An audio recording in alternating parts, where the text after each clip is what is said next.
Huli ang isang lalaki matapos mahulihan ng hindi lisensyadong baril sa ikinasang checkpoint operation ng kapulisan sa Davao City.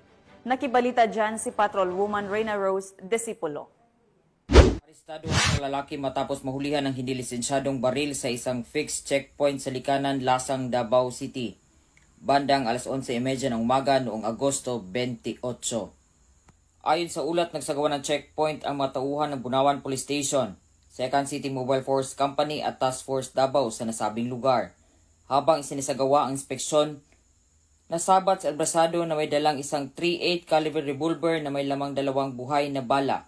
Ngunit walang naipakitang kaukulang dokumento o lisensya para dito. Nakaharap ngayon ang sospek sa kasong paglabag sa Republic Act 10591, kilala bilang Comprehensive Firearm and Ammunition Regulation Act. Patuloy ang paalala ng mga otoridad sa publiko na iwasan ang pagdadala ng anumang uri ng armas na walang kaukulang pahintulot upang mapanatili ang kapayapaan at kayusan sa komunidad. Ito sa Police Regional Office 11, ako ang inyong PNN correspondent, Patrolwoman Reyna Rose Disipulo, alagad ng batas, tagataguyod ng Balitang Pulis.